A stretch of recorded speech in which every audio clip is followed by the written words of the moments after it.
joining us. Welcome to Event Pros Let's Talk.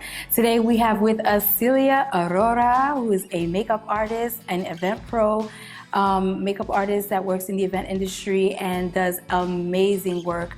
I love her work, and so I wanted to share with you guys everything there is to know about, being in the makeup industry and how that coincides with, being in the event industry. She is a wedding makeup artist, and she also does theatrical makeup as well, and she has worked with brands like NARS and Tarte and so many more. And so she has, a lot of expertise in many different areas of makeup within the industry. So she's going to share with us her knowledge and experience of being a makeup artist in the event industry. So welcome, Celia Aurora. Yay! I'm very excited to be here. It's been a while that I've been able to actually get back into this groove of being on camera. So I'm a little nervous. No, you'll be fine. So we're so excited to have you. So tell us, how you got started and your journey and how that's been like. Well, I've been doing makeup for about 16 years now. It chose me. I didn't choose makeup. My very first job was on a film, and from there everything just trickled into, it evolved into what I do now.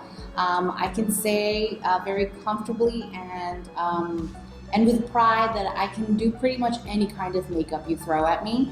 I've done drag makeup, was my very first makeup that I did on that film. Oh, wow. And then from there I went to do commercials and did retail. So I pretty much did it all. And now I feel very comfortable with showing others the way and guiding them, and I hope that they can learn from my mistakes, because I've made so many. But I also feel that I have certain little tips and tricks that could elevate someone to the next level, where they don't have to maybe put as much work. I'll do the work for you. I did the work for you. And they can, just become better artists and just be more knowledgeable on the business side of being a makeup artist. And that's the purpose of Event Pros Let's Talk. Yes, because which I think is such a great idea thank that you're doing this. I really am very impressed by it, because it's not out there, and so many makeup artists. I belong to so many groups, and one of the main things that they ask is, how do I get clients? Right. How do you guys, stay busy all year long? And it's something very important that needs to be communicated, and also you need to always be having that conversation, and with as many people as you can. Yeah, which is important to networking and making sure that you stay within the know of your industry. Yeah. I'm always taking classes, or even taking business classes. You can never stop learning. Absolutely. Yep. So if you stop evolving as an artist, there's so many trends that come and go, but you can always be extra strong in your field. So if you have something that you're good at, be really good at it. Right. And then everything else is just cherry. Gonna follow. Yeah.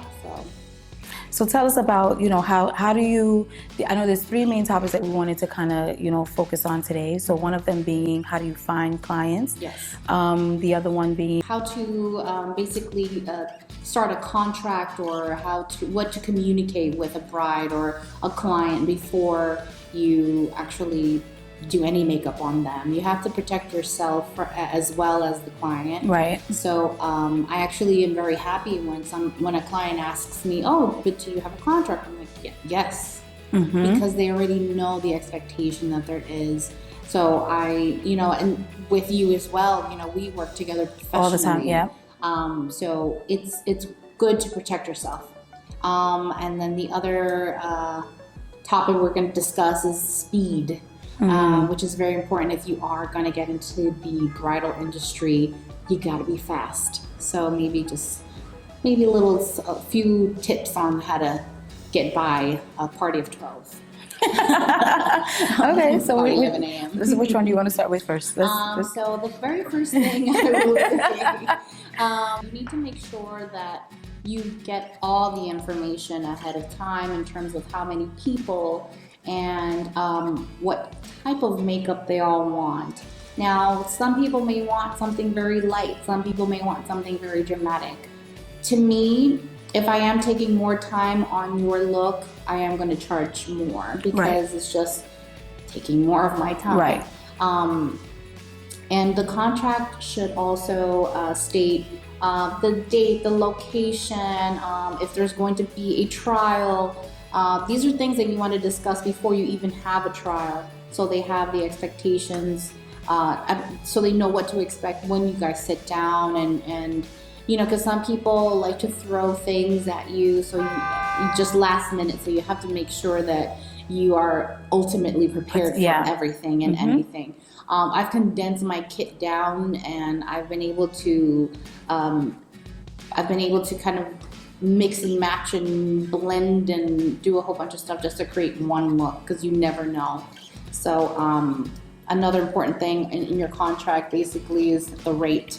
You know, if you want to stay there if you're needed there all day, that's a totally different ball game. So you have to make sure that you are your time is paid and protected. So being more transparent and clear with expectations should be your very first thing, you know, that you do. I like to meet up with other makeup artists. You know, my network of makeup artists, we're pretty tight, and we feed off of each other. We have so many of these horror stories, or maybe the bride will hire a hairstylist through us because we recommend someone. So you have to be totally and like behind this person, whoever you're recommending, because number one, that's your brand. Yeah, it's your brand. And also I've had the experience where a hairstylist just didn't show up. So you want to make sure that your circle is tight, it's right, you know what I mean, like everyone is on their A game, and they show up. And that's like, who knew that just showing up was, you know, half the battle. But everyone that I know and that I recommend are super professional people. I also like to recommend that you have a backup for yourself. Knock on wood, or wherever there's wood. I'm knocking on it. You have to make sure that you know someone that is available that day. I don't really tell everyone this, but I always hit up at least 2 makeup artists for like a date.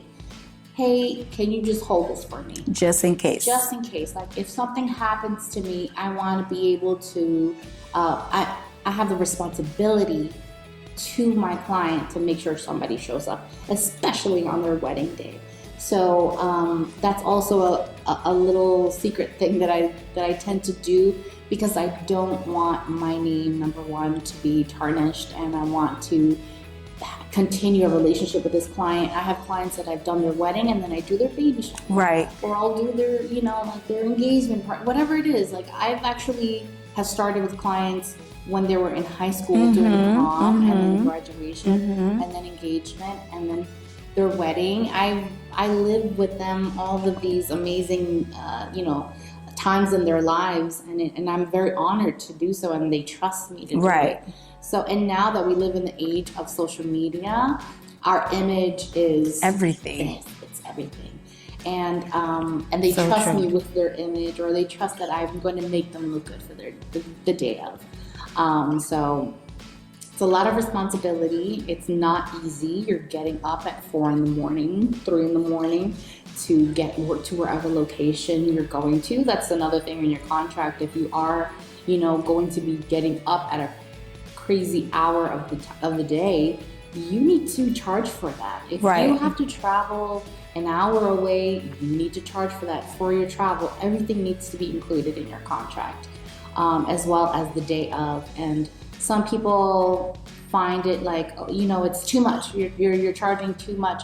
but don't be afraid to charge because people will pay. But then it's also not just charging, but making sure the quality of work and service that you're providing is going to match up with that, whatever it is that you are, charging. So that's very important. Yeah. And even going back to what Celia said about, having a backup person to represent you in case you're out, that has to be clearly stated and communicated to the client so that they know that if in case Celia is not going to show up, she is having someone there. So that way when, God forbid anything does happen and, they open the door and it's not Celia, they're not shocked and surprised. So you want to clearly communicate those things to your client. It's actually in my contract. Once I asked my, other coworkers or people that other artists that I work with, I asked for their permission, and I've been doing it for so long that they're just like, yeah, put me down, no worries. I have yet to have, to meet them, but their name, their number, their website is on there. So they know ahead of time, what they're getting themselves into. What to expect, right. Exactly. So I would say definitely tighten your makeup artist network or team. Yeah, your team. And even if you're not a team, we all are individuals at the end of the day, but have people that you trust and that you can count on. And that, we all, if we work together, we can grow together and definitely move mountains, as girl power, I always say, but I have makeup artist friends that are men, so they're like, okay, what about that? But yeah, it's definitely very important to know who you're working with, and also that you communicate as much as you can, and the little details that you may not think are important, they're very important in that contract. So maybe like when I meet up with my makeup artist friends, I try to we feed off of each other's contracts or whatever it is. We're like, oh, I didn't have that in mind. Oh, wait, mine doesn't have this. So just maybe overviewing other people's contracts, and then it'll help you make your own. And it can always, and also have a lawyer look at it. I mean, that's also very important. And make sure that you are insured. You never know. Something can happen, and a client can sue you, or or you can lose your makeup kit, or get it stolen, whatever it is, or an allergic reaction, or whatever, and that happens. And that's why you have trials. Yes, that's another thing. Let's speak on that a little bit. Trials, and how do you, so before a trial, like if someone hits me up, they're hitting me up probably through Instagram or Yelp. Or just directly through email, or via maybe an event planner. However it is, I straight away start to ask all these questions. I also like for the bride to send me examples of their expectations of what they want to look like the day of.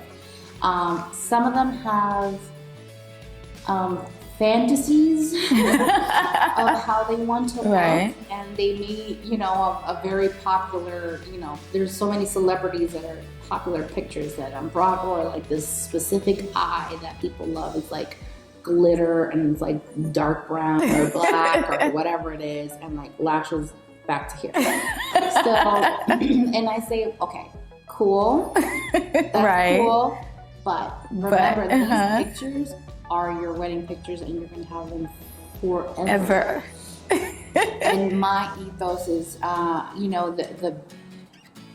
a naturalist, so the better that your skin looks, the more, more effortless, or the beauty that comes out just on its naturally. Own. I just try to pop little things here and there, where you look at that picture 20 years, maybe 50 years from now, and I'm like, wow, I'm so glad I didn't go for that lash, or that whatever it was. Like, there's women that have wanted like really dark lips or whatever it is, and I'm like, all right, cool, that's your style, let's do it. But if I see that that's their style, let's go for it. But when I have a bride that's not her style, she wants to do something totally completely different from what she looks like on the normal day, that's when I try to like go a little bit back, and I bring her back to earth and kind of explain it. I'm like, this is not gonna work. So I do several looks, and I meet them in the middle, and then we go from there. But trials are very tricky. Make sure that, number one, you're getting paid for your time. Trials may take up to 2 to 3 hours, and that's just makeup. So some people are, actually most of my clients, I do one look and they're happy. Mm-hmm. I'm like, "Ooh, okay. So you can do. So do you set like a set amount of looks that you can go through Yes. for one child? That's why I ask what looks they want before time, like Okay. ahead of time. I said, please send me some examples. They send me these examples, and I work up to the most dramatic look. Okay. Okay, so I first give them what I would recommend for them, and then I take a picture of it. Okay. I always take pictures of them after so they know what they look like on camera. Got it. And then from there, I go into their looks. Mm-hmm. And they usually ends up picking the first look or right in the middle between theirs and mine. Okay. Sometimes they want to switch it up on the day of their wedding. So how do you handle that? Okay, so if it's something super dramatic, I pretty much tell them this: if you're not happy with Right. how this looks, Right. we cannot turn back. Okay. We are on a schedule because the day of the wedding, I set a schedule for everyone. Right. Everyone is like an appointment for, like, at a hair salon. Mm-hmm. You keep your appointment. I'm keeping your time, this time slot. Right. Be there on time. I'm ready for you. So now if the bride wants to, change things up, or maybe her mom now wants to add Mm-hmm. something, I have to take more time with her. That messes up my whole whole schedule yeah. for the whole day. So I'm very, very, I over communicate Okay. sometimes as to how important that is. As an event professional, I think that's one of the things that we do.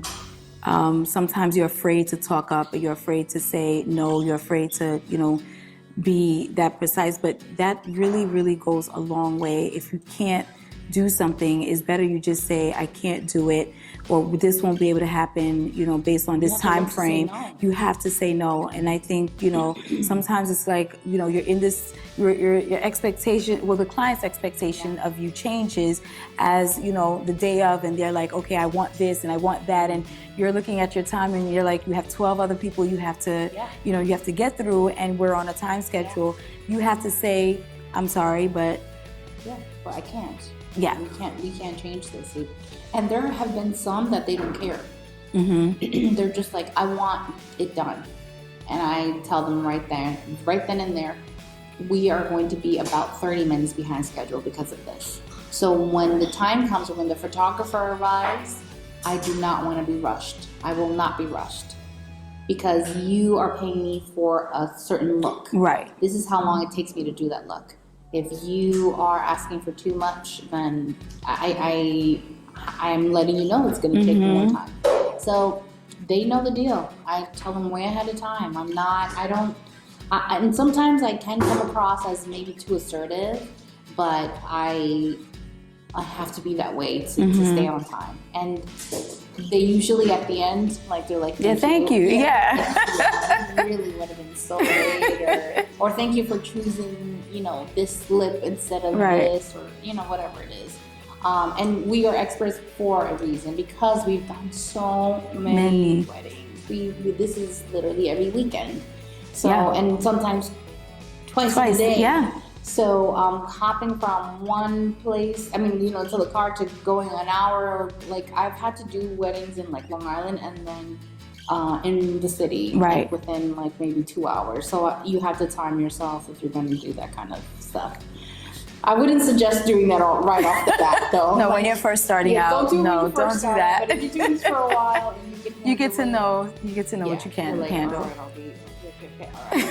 All right. But just timing is important. That was another topic. Yes, let's get. I was just gonna get into that. Well, timing is of the essence. Like, you cannot skip a beat when you're doing someone's makeup, especially on their wedding day. And a lot of issues that I've had in the past have been people adding to their looks. Or sometimes you don't really discuss what the looks are going to be for bridesmaids. They just like show up and they're like, so this is what I want here, and it's like a full Kim K beat. And I'm like, oh, okay. So we have 35 minutes. Right. 45 minutes the most I give someone, and I let them know, okay, so the price that I set up was for this kind of a look. Right. If you want to add to it, it's going to be more, number one, and it's going to take a little bit more time. So if you communicate with the bridesmaids, I like to send an email to bridesmaids, and I like to know ahead of time, because when they book their appointment for the day of, for myself, I actually print something out where it has like their name, the time, how long it'll take, and a little example of what they want. Okay. And then I'm able to give them the appropriate time and price, and there's no surprises the day of. You know? Right. So is the contract set with the bride? It's with the bride, but then you communicate with the bridesmaids. Yes. So I want to know everything before I get into it, because I have been in situations where, and sometimes it's not even the bridesmaid, it's like the mother of the bride. The mother of the bride can definitely be worse than the bride. But sometimes they're also overlooked, because there are some mothers that don't want to be like pampered, or they don't feel like worthy of getting done up or whatever it is. So you never know what you're gonna get. Yeah. But my way, I found like different ways of speeding up my time, and that is one of them, is being prepared ahead of time, because I know what to pack. I know, how many people I'm doing, and if I have to pack like a bunch of lashes, I just like to over prepare. And planning ahead of time will definitely speed up your time. And if you know who's coming next, you just keep rolling. Just keep rolling. Also, as a makeup artist, we have a million brushes. Put them to use. Make at least like 3 to 4 sets and bring them with you. It's hard to clean in between, so it's better to use, a clean set for each every one. time. So I usually will travel with about like 4 sets or 5 sets, and when that 5th one or that 4th one is done, then I go back to the first, and then I'm, cleaning. I like to bring an assistant because it also helps time go by way quicker. So I'll have an assistant prep their skin, maybe prep their eyes for me, or do their brows, or maybe just cover foundation, and then I come in and I do the rest. So that also speeds up time a lot. And knowing the look, like I said to you before, knowing the look and not overpacking stuff that you don't need, because then it just turns into a blur when everything is in front of you and people are sitting in your chair and just running around like they're crazy. Definitely helps. And having the look out and making sure everybody knows this is the look. We're sticking to the look, because they will change it up on you. And also, I cannot stress this enough, is having proper lighting when you are doing super makeup, important. Especially in the hotels. The lighting sucks. That's the word. You're in the dark, and then if it rains that day, it's great outside and inside. So make sure that you have, proper lighting. I enjoy the Glencore lighting. I kind of like the makeup light. It's super portable, but I like the Glencore light. You can adjust warmth and the coolness of the light. But please bring lights, because it'll definitely surprise you once that camera comes in and they're taking pictures. And then I always like to go to the cameraman, and I'm like, can I just see what it looks like? While they're doing the prepping pictures, or whether everybody's getting ready, just in case if I need to tweak something, I want to do it. I want to grab it right then and there before it leaves that door, because there's no coming back from that. So that's pretty much it. Those are my little tips. So what are some trends you see happening with makeup in the wedding industry? And I feel that a lot more that no makeup is definitely going to be coming back. Okay. Everybody is slowly walking away from the heavy contour, highlight, brows sort of a look. It's definitely more skin derived, and it's going to be more of that glowy, that dewy, I have no makeup on. I'm very like Meghan Markle. She kind of like set the tone for brides after that, and I loved it. I loved it because that's my style. Yeah. I like a natural look because it's timeless. Yeah. Yes, and you want to look like yourself, and if you have to change so much for your wedding day, it's like what is the right, what's the point? Yeah, right. It's like your man's not even gonna recognize you, and then you're like floating with these little lashes. But yeah, that's a lot of these celebrities are doing that now. So usually what they're doing now is what comes from later. Yeah. Next year. And I find that what they see, keeping up with Kardashians, they seem to be the trendsetters, but they're doing less of that. They're doing more of like just the natural, very brown, smoky, but like a light brown smoke and just skin. Right. Focus on skin, and that's always been my number one is skin. Like take care of it before. It's also one of my pre-consultations that I do with brides because they usually will come on their wedding day with a zit here, here, or here. It's just like random zits. From all the stress. Yeah. They really, stress out. So I get it. Yeah. I give them like a regimen. I'm like, listen, if you don't take care of your skin from here on to end, wedding day, you're gonna look crazy different. Different. Okay. Yes. Yeah.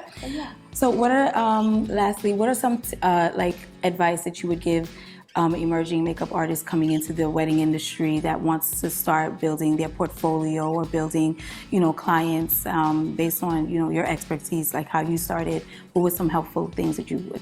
I'm gonna say the number one thing for me was networking. If there was a bridal show or whatever it was, even if I wasn't presenting, like I didn't have like a table there, I wanted to see what they were doing. And I wanted to see how I could make it different, make it better, or maybe spend smarter, not have to, rent out a booth and just try to get my own clients on the low. I was so sneaky. I would have my cards on me and like I would see brides like, just maybe looking at a dress thing or whatever, and I would just be like, you need a makeup artist? Always have your card on you. Always. No matter what. Yes. You never know when. I have some in my wallet, there's in my coat, like just leave them everywhere. Right. No excuses. We all do live in the social media world, so definitely like making sure that your portfolio on social media or your portfolio online is strong. And also like one of the number one things is when you network with the people that you know are going to keep hiring. You want to make sure that you take time to build your portfolio. So when you do network with these photographers, meeting with them like on the side, like on the day that you're off, okay? We're here working on days off, so same thing. You want to make sure that you're always building your brand and maybe scheduling a trade for service or a trade for pictures or whatever it is with these photographers will also keep your name in their minds, and also you're promoting them too. So making sure that we all work together and cross advertise each other. It's always helpful to have network team and just like kind of like do people even call that anymore? What is the thing where you would keep the phone numbers? The Rolodex. The Rolodex! Having a network Rolodex. Makeup artists. I got it. They need to bring those back. But yeah, just making sure that you have like a solid group of people that you work with, and that you both know each other's professionalism and the type of work. Like if you are not really the big glam kind of makeup artist, making sure that you put that out in your portfolio is very important. And hashtags, believe it or not, are they're so important. And people find you. Make sure that you're hashtagging where you live, if you're a makeup artist, the type of makeup that you do, putting it in your bio, and it's super important. I hope this segment with Celia has really taught you so much about different tidbits about being an event professional or being a makeup artist in the event industry, because that was just a lot of info. And so I look forward to seeing you guys again. Thank you so much for joining us on Event Pros Let's Talk, and I'll see you guys next time. Bye.